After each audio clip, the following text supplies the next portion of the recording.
Setiap kecurangan yang terjadi di dalam pelaksanaan JKN adalah pelanggaran moral dan konstitusional. Kita semua untuk tiada henti-hentinya memanjatkan puji syukur kehadirat Tuhan Yang Maha Kuasa atas seluruh karunia yang diberikan kepada kita semua sehingga pagi hari ini kita semua bisa menghadiri Indonesia Healthcare Anti-Fraud Forum di Yogyakarta. Bapak Ibu sekalian, program jaminan kesehatan nasional adalah instrumen strategis negara untuk membebaskan masyarakat dari jebakan kemiskinan. Kita telah menyaksikan JKN mampu menjadi benteng ekonomi rumah tangga rentan, memberi fondasi penting bagi penguatan produktivitas orang miskin dan mewujudkan keadilan sosial. Setiap tahun JKN membantu jutaan penduduk Indonesia terhindar dari risiko jatuh miskin karena pengeluaran kesehatan. Selama 2 dekade berjalan, JKN telah berhasil menurunkan hampir 70% beban pengeluaran kesehatan masyarakat kita. Pencapaian ini termasuk dari dampak program bantuan iuran pemerintah terhadap sekitar tidak kurang dari 96 juta masyarakat miskin di tanah air kita. Ketika masyarakat miskin dapat berobat tanpa takut biaya, maka kita bukan hanya memulihkan kesehatan mereka, tetapi juga memutus mata rantai kemiskinan antar generasi. Inilah hakikat JKN sebagai investasi jangka panjang untuk pemberdayaan masyarakat. Bukan hanya membutuhkan kita untuk menyembuhkan penyakit, tetapi juga mengungkit kembali daya tahan dan kekuatan ekonomi masyarakat kita. Bapak Ibu hadirin sekalian yang saya hormati, jujur kita juga harus masih menyaksikan. Kita juga harus jujur masih menyaksikan JKN menghadapi praktek kecurangan, fraud, seperti tagihan fiktif yang menghambat pelunasan manfaatnya dan menghambat upaya pembangunan sistem kesehatan nasional. Setiap kecurangan yang terjadi di dalam pelaksanaan JKN adalah pelanggaran moral dan konstitusional. Kerugiannya tidak hanya material, tetapi juga menghambat upaya kita semua mewujudkan kesejahteraan umum seperti yang diamanatkan konstitusi kita. Satu kecurangan pelayanan kesehatan bisa memicu hilangnya kesempatan satu keluarga untuk keluar dari kemiskinan. Belajar dari kasus yang selama ini terjadi, beberapa pihak berpotensi melakukan kecurangan. Yang pertama, fraud oleh rumah sakit atau puskesmas, tagihan fiktif dan markup biaya penanganan demi menuntut standar biaya yang kecil atau alasan lain.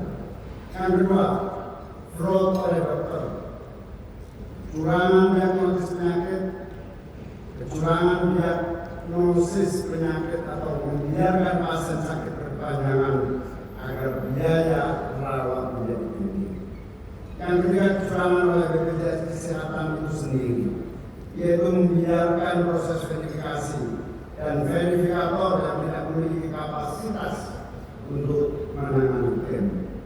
Yang keempat, kecurangan oleh peserta BPJS Kesehatan dengan melakukan pemalsuan identitas dan dokumen. Dan yang kelima adalah kecurangan oleh pembuat kebijakan dengan membuat peraturan yang menguntungkan pihak-pihak tertentu. Secara rata-rata global, WHO memperkirakan 0,6% sampai 15% anggaran negara untuk kesehatan hilang karena kecurangan pada sistem jaminan kesehatan. Kita tidak boleh membiarkan itu terjadi dan bisa terjadi terus di tanah air kita.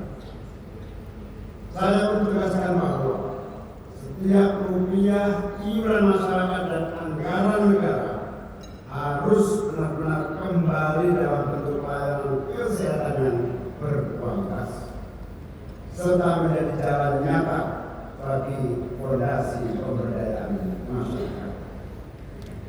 Karena itu, INAHAF menjadi sangat penting untuk kita semua menangani persoalan sistemik ini melalui pendekatan yang holistik, terintegrasi, dan kolaboratif. Dan sekalian, banyak pelajaran yang bisa dipetik dari negara lain. Tadi kita mendengarkan pemaparan dari Mesir, Cina, Malaysia, dan lain-lain. Mereka mengembangkan model-model inovatif pencegahan fraud. Ada yang menggunakan pusat analisis klaim, membangun unit khusus anti kecurangan kesehatan, hingga fokus pada penegakan hukum. Upaya seluruh negara tersebut memiliki satu benang merah, yaitu membangun kerangka kerja anti kecurangan melalui pencegahan, deteksi dini, dan pengulangan dilakukan secara berlanjut. Indonesia, kita semua bisa belajar mengambil praktek-praktek terbaik sesuai dengan konteks keadaan kita. Langkah-langkah konkretnya adalah penguatan kapasitas daerah dalam mencegah fraud, berforum anti fraud daerah yang melibatkan masyarakat, Pemda, RSUD, klinik, BPJS Kesehatan, dan aparat hukum agar ekosistem anti fraud dapat tumbuh. Yang kedua, penguatan etika profesi tenaga kesehatan dan dokter agar berintegritas. Yang ketiga, penegakan hukum tentu harus kita lakukan bagi pelaku kecurangan, apalagi kecurangan di daerah luar kerjaan. Saudara sekalian, oleh karena itu INAHAF sangat penting bagi kita untuk terus memberikan kolaborasi kita semua bagi mewujudkan IKN yang sehat dan aman. Marilah kita semua buka INAHAF yang pertama tahun 2025 ini, dan dengan mengucap Bismillahirrahmanirrahim, saya nyatakan INAHAF pertama 2025 dibuka secara resmi.